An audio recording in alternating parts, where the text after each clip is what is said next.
اور اسی وجہ سے حدیث پاک میں یہ ہے کہ گناہ کرتا ہے بندہ، پھر توبہ کرتا ہے، پھر گناہ کرتا ہے، پھر توبہ کرتا ہے، یہ کرتا رہتا ہے۔ فرشتے اللہ کی بارگاہ میں عرض کرتے ہیں کہ مولا یہ تو بار بار وہی کرتا ہے، پھر توبہ کرتا ہے۔ اگر ہمارے ساتھ کوئی غلطی ایک بار دو بار کر دے، تیسری بار تو ہم اسے چھوڑیں گے بھی نہیں۔ انسانوں کی طبیعت تو یہی ہے۔ لیکن بندہ جب بار بار ایک خطا کرتا ہے اور پھر توبہ کرتا ہے، پھر خطا پھر توبہ، تو فرشتے جب اللہ کی بارگاہ میں یہ عرض کرتے ہیں کہ مولا یہ ہر بار یہی کرتا ہے، تو جانتے ہیں پروردگار عالم کیا فرماتا ہے؟ ارشاد فرماتا ہے، اے میرے فرشتوں، میرا بندہ مجھے رحمان سمجھتا ہے، اس لیے بار بار توبہ کرتا ہے۔ مجھے وہ ارحم الراحمین سمجھتا ہے، ورنہ کون بار بار اللہ تبارک و تعالیٰ کی بارگاہ میں دروازہ کھٹکھٹاتا؟ تو رب تبارک و تعالیٰ ارحم الراحمین ہے، یہ تصور ہر مسلمان کے ذہن میں ہے، اس کی وجہ سے وہ کبھی مایوس نہیں ہوتا۔ اور شیطان کا سب سے بڑا حربہ کیا ہے جانتے ہیں آپ؟ سب سے بڑا بہکانے کا اور گمراہ کرنے کا اور ہمیشہ گناہوں میں ملوث رکھنے کا سب سے بڑا آلہ، کہ بندے کو سب سے پہلے نا امید کرتا ہے، اب تیرا کیا ہوگا، تو تو بہت برباد ہو چکا ہے۔ یہ جو خیال شیطان ڈالتا ہے دل میں، اس کے بعد پھر وہ بندہ جری ہو جاتا ہے، اب میرے توبہ سے بھی کچھ ہونے والا نہیں ہے، جو جس طرح زندگی چل رہی چلنے دو۔ ارے 50 سال ہو گئے اب تک میں یہی کرتا رہا، اب کیا سدھروں؟ یہ جو خیالات ہے یہ شیطان ڈالتا ہے تاکہ اس کی کفر پر موت ہو جائے، تاکہ وہ ہمیشہ گناہوں کی موت مرے۔ نا امیدی جو ڈالتا ہے شیطان، اب میرے ساتھ کچھ ہونا نہیں ہے۔ نہیں میرے عزیزو، رحمت عالم صلی اللہ تعالیٰ علیہ وسلم کی بارگاہ میں کیسے کیسے لوگ آئے اور ارحم الراحمین نے ان کی توبہ قبول کی۔ آپ کو ایک بات میں بتاؤں، سیدنا عمر ابن خطاب رضی اللہ تعالیٰ عنہ کا دور ہے۔ مثنوی شریف میں مولانا روم فرماتے ہیں، جنت البقیع آپ نے سنا ہوگا، قبرستان مدینے کا، مدینے کے قبرستان میں رات کے وقت ایک بوڑھا آدمی 80 سال کا جو بانسری بجاتا تھا اور اسی سے پیسہ کماتا تھا، اس کی بانسری میں بڑی اچھی لے تھی، بڑی سر اچھی تھی، لوگ سنتے تھے اور پیسے دیتے تھے، لیکن بڑھاپے میں جب سانس پھولنے لگ جاتی ہے، ہانپنے لگ جاتا ہے، سانس نہیں ٹھہرتی، تو بانسری کیسے بجتی؟ اس کی لے ٹوٹ جاتی، لہجے بدل جاتے۔ بوڑھا آدمی، اب اس کی بانسری سننے کو کوئی آتا نہیں تھا اور پیسے ملتے نہیں تھے، تھک ہار کر کے وہ آیا، رات کا وقت تھا، جنت البقیع قبرستان میں، 80 سال کی عمر کا ہو گیا ہے۔ اس نے بانسری توڑ دی، کہا زندگی بھر جس چیز سے میں کماتا تھا، اب میری سانسوں نے جواب دے دیا، جسم پھولنے لگا ہے، سانس زیادہ آنے لگ گئی ہے، اب میرا کھانا پینا کیسا چلے گا؟ خیر ارحم الراحمین، ہوں تو تیرا ہی بندہ، میرے اہل و عیال نہیں، میرے رشتہ دار نہیں، مجھے اگر تو بھوکا مارنا ہے تو اسی قبرستان میں مار دے، یا اگر میری زندگی باقی ہے تو میرے رزق کا انتظام کر دے۔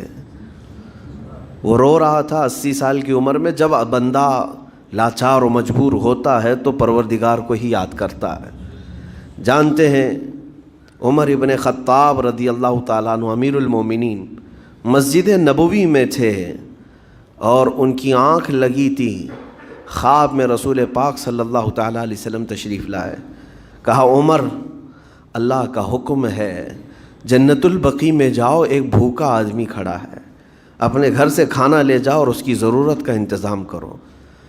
نیند کھلی تو آپ نے دیکھا اللہ کے حبیب صلی اللہ علیہ وسلم کی طرف سے حکم آیا اور رب ذوالجلال کا حکم ہے، گھر سے عمدہ کھانا لیا تو شادان لے کر کے، کچھ مال و متاع بھی لے کر قبرستان میں گئے، ڈھونڈا کون ہے یہاں پر، تو دیکھا کہ ایک ہانپتا کانپتا ہوا 80 سال کا بوڑھا روتا ہوا نظر آیا۔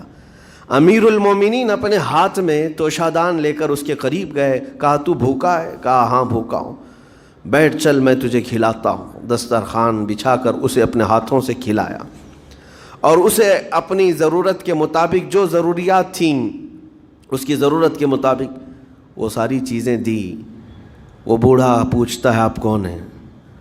حضرت عمر فاروق نے کہا میں عمر ابن خطاب ہوں۔ وہ ڈر گیا. حضرت عمر سے کون نہیں ڈرتا تھا کہ کہیں یہ کھلا پلا کر کے مجھے کوڑے نہ ماریں کہ زندگی بھر بانسری بجانے والا آج پکڑا گیا ہے, ہاں آج مجھے یہ سزا نہ دے دے. وہ کانپنے لگا. کہا کہ آپ یہاں کیسے؟ حضرت امیر المومنین کہتے ہیں میں خود نہیں آیا, مجھے اللہ کے رسول نے بھیجا, اور رب تبارک و تعالیٰ کا حکم آیا تھا کہ تو بھوکا ہے اور تو نے رزق مانگا ہے اور مجھے تیرے رزق دے کر کے بھیجا گیا ہے. وہ چیخ مار کر کے گر پڑا زمین پر اور رونے لگا, اپنے ہاتھ پھیلا کر کہا سچ فرمایا مولا تو ارحم الراحمین ہے. 80 سال تجھ سے دور بھاگتا رہا, ایک بار کیا تجھے میں نے پکارا, تو نے وقت کے امیر المومنین کو کھانا دے کر بھیج دیا. اللہ رب العزت کی بارگاہ میں نا امیدی اور مایوسی جو شیطان لاتا ہے, اس سے بندے بھٹک جاتے ہیں, بہک جاتے ہیں, انہیں توبہ کی توفیق بھی نہیں ملتی. اسی لیے میرا مولا فرماتا انا عند ظنی عبدی بی, رب تعالیٰ فرماتا میرا بندہ میرے بارے میں جیسا گمان کرتا ہے میں اس کے ساتھ ویسا سلوک کرتا ہوں. تم کیا گمان کرتے ہو؟ وہ سخت پکڑ کرے گا, ابھی مار ڈالے گا. وہ غفار ہے, قہار ہے, جبار ہے, لیکن ساتھ میں وہ ستار بھی ہے, وہ رحمان بھی ہے, رحیم بھی ہے. اگر رب تبارک و تعالیٰ ہر چیز پر پکڑ کرتا تو ہمارا تو جینا ہی نہیں تھا یہاں پر, اتنے گناہ ہو چکے.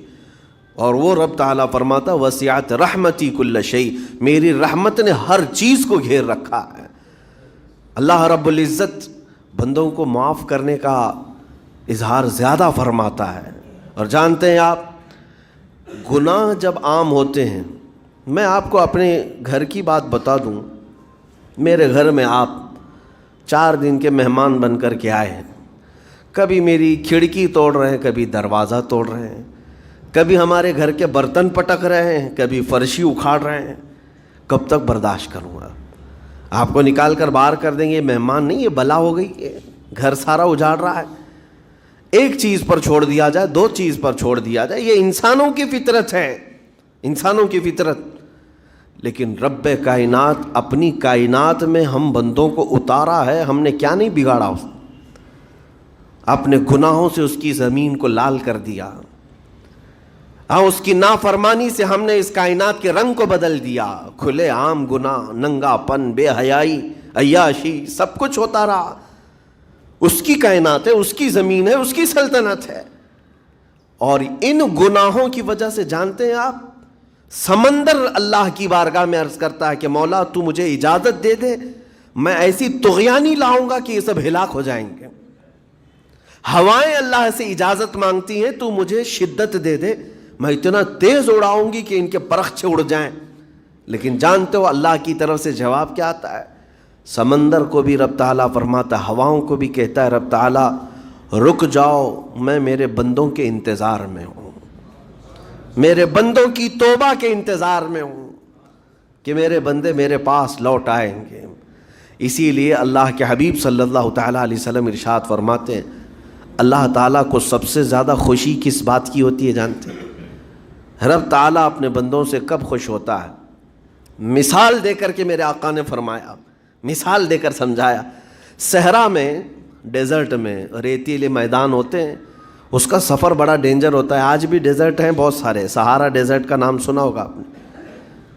ہم گئے ہیں, 200-250 کلومیٹر تک آپ چلتے رہو گاڑی, نہ ایک درخت نظر آتا ہے, نہ پہاڑ نظر آتا ہے, نہ گھر نظر آتا ہے, کچھ بھی نہیں. اس طرف میدان ریت کا اور آسمان لگا ہوا دکھتا ہے, ادھر بھی آسمان, تنہا ہم اکیلے نظر آتے رہتے ہیں. صحرا کا جو سفر ہوتا ہے بہت کٹھن ہوتا ہے.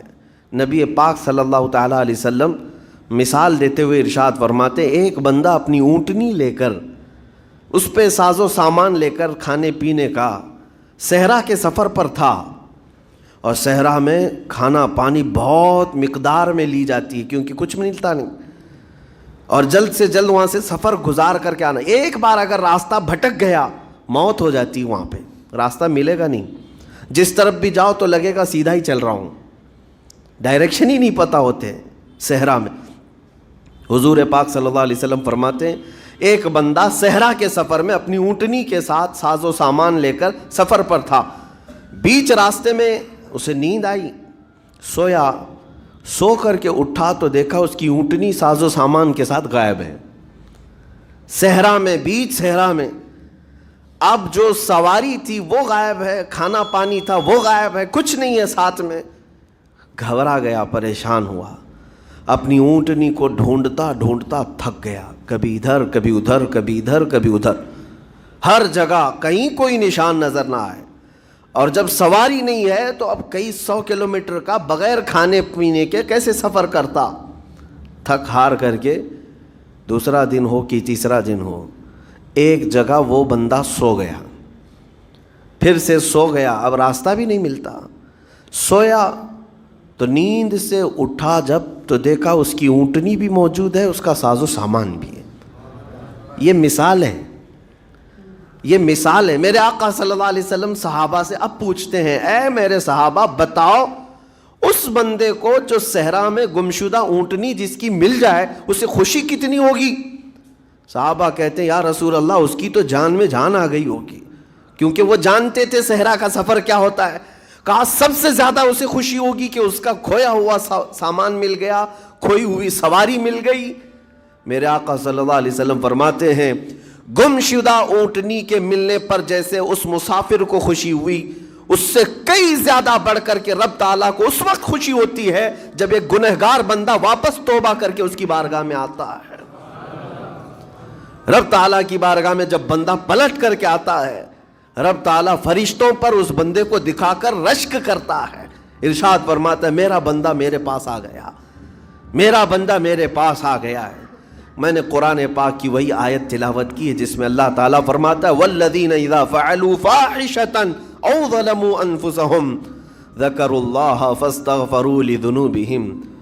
یہ چوتھے پارے کی آیت ہے۔ اللہ تعالیٰ فرماتا ہے وہ لوگ جنہوں نے برائی کر لی یا اپنی جان پر ظلم کیا، یعنی گناہ کیا، پھر اللہ کو یاد کر لیا اور توبہ کر لیا، اللہ فرماتا وَمَن يَغْفِرُ الذُّنُوبَ إِلَّا اللَّهُ، تو بتاؤ لوگوں اللہ کے علاوہ کون ہے بخشنے والا؟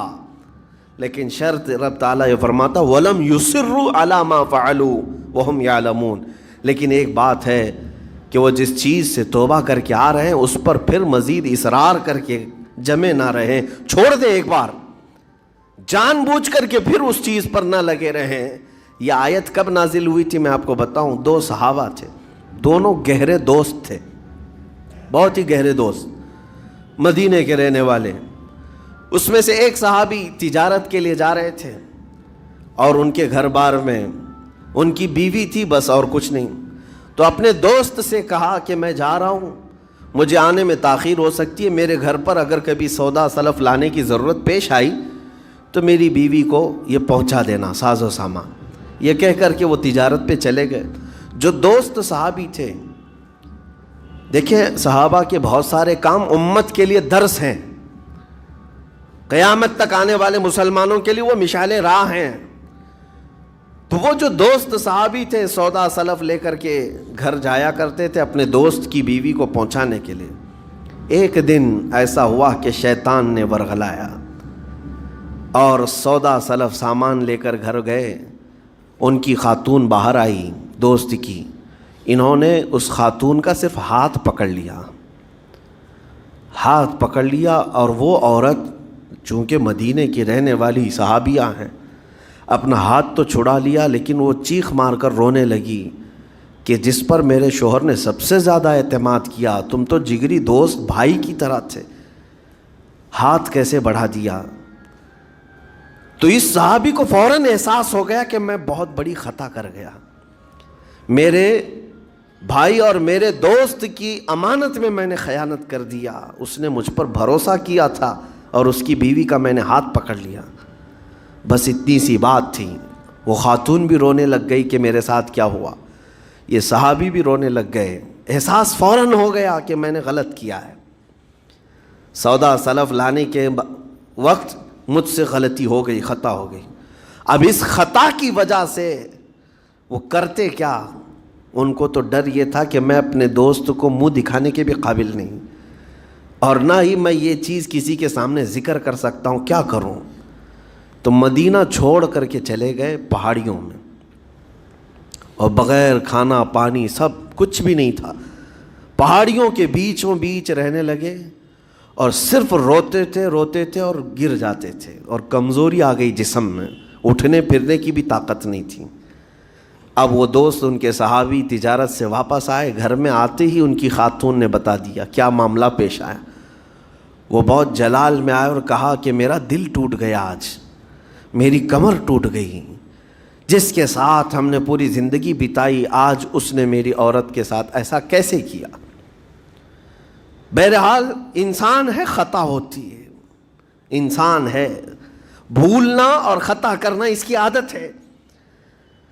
اب ان کو دل میں تو بہت تکلیف ہوئی، کروں کیا، لیکن وہ صحابی تھے، انہوں نے کہا یہ معاملہ سیدھے حضور پاک کی بارگاہ میں رکھتا ہوں۔ کہا کہ میں سزا دوں گا یا پھر جو ہے ان کے لیے جو قرار واقعی چیز ہوگی وہ دلا کر رہوں گا۔ بارگاہ مصطفیٰ صلی اللہ تعالیٰ علیہ وسلم میں تشریف لائے، عرض کیا کہ آقا ایسا ایسا ہو گیا، میرے معتمد ساتھی نے میرے گھر میں ایسا معاملہ کر دیا۔ نبی پاک صلی اللہ تعالیٰ علیہ وسلم غمگین ہو گئے کہ ان دونوں کے درمیان ایسا کیسے ہو گیا۔ پھر تھوڑی دیر کے بعد رحمت عالم صلی اللہ علیہ وسلم جو غیب داں نبی ہیں، ہر چیز کو جانتے بلکہ اپنے امتیوں کے احوال سے باخبر رسول ہیں، نبی پاک صلی اللہ تعالیٰ علیہ وسلم اپنے اس غریب صحابی کے حالات معلوم کیے۔ پتہ چلا کہ وہ تو گھر بھی چھوڑ دیا، مدینے بھی چھوڑ دیا، پہاڑیوں میں جا کر کے پناہ لے کر کے اکیلا تنہا رہ رہا ہے۔ اللہ کے نبی صلی اللہ تعالیٰ علیہ وسلم اپنے اس غریب امتی صحابی کے حالات معلوم کرنے کے بعد اللہ کریم کی بارگاہ میں عرض کرتے ہیں کہ مولا تو فیصلہ سنا دے۔ اللہ تعالیٰ نے آیت نازل فرمائی، جو آیت میں نے آج آپ کے سامنے تلاوت کیا۔ اللہ تعالیٰ فرماتا ہے والذین اذا فعلوا فاحشۃ او ظلموا انفسهم، جن لوگوں نے گناہ کر لیا یا اپنی جان پر ظلم کیا ہے، پھر ذکروا اللہ فاستغفروا لذنوبہم، اللہ کو پھر جلدی یاد کر لیا اور توبہ کر لیا۔ رب تعالیٰ فرماتا ومن یغفر الذنوب الا اللہ، محبوب بتاؤ اللہ کے سوا کون ہے گناہوں کی بخشش کرنے والا۔ اللہ تعالیٰ ان کے گناہوں کو معاف کر دیتا ہے جو فوراً اپنے گناہ کے بعد یاد کر لیتے ہیں کہ مجھ سے خطا ہوئی ہے۔ رسول کریم صلی اللہ تعالیٰ علیہ وسلم نے اس صحابی کو بتایا تیرے بھائی سے بھول ہوئی، خطا ہوئی، لیکن رحمان نے اس کی بخشش کا مژدہ قرآن میں سنا دیا کہ وہ باز آ گیا اور توبہ کر رہا ہے، لہٰذا تیرے لیے بھی یہ زیب نہیں دیتا کہ تو اب کوئی انتقام لے، تو اپنے دل سے معاف کر۔ یہ صحابی تھے، اللہ کے نبی صلی اللہ علیہ وسلم کے پروردہ تھے، نفسانیت اور خواہشات کے نہیں۔ یہ فوراً گئے اور اپنے اس جگری دوست کو، اپنے اس بھائی کو ڈھونڈتے ہوئے پہاڑیوں کے بیچوں بیچ جا کر کے دیکھا، ان کی حالت بہت خستہ تھی، کمزور ہو گئے تھے اور روتے روتے اتنا تھک گئے تھے، نہ کھانا ہے نہ پانی ہے، بس یہ کہ ان سے خطا کیا ہوئی تھی، اپنے دوست کی عورت کا ہاتھ پکڑ لیا تھا، بس میرے عزیزو اس سے بڑا نہیں۔ ہاتھ پکڑنے پر ان کو اس قدر احساس تھا کہ مدینہ چھوڑ دیے۔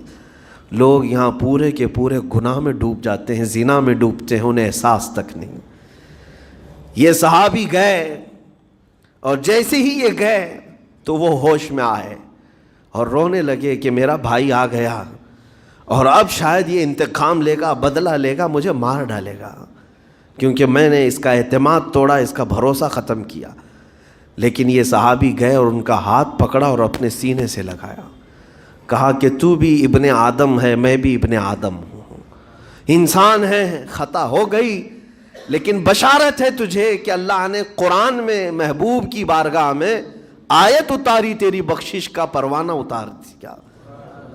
وہ اس قدر خوش ہوئے کہ اس صحابی کو تھام لیا اور کہا میں تو مایوس ہو کر پورے گھر بار سب چھوڑ کر کے آیا تھا، لیکن میرا رحمان خدا بندوں کو کبھی چھوڑتا نہیں، کبھی اکیلا ہونے نہیں دیتا، وہ مایوس نہیں کرتا۔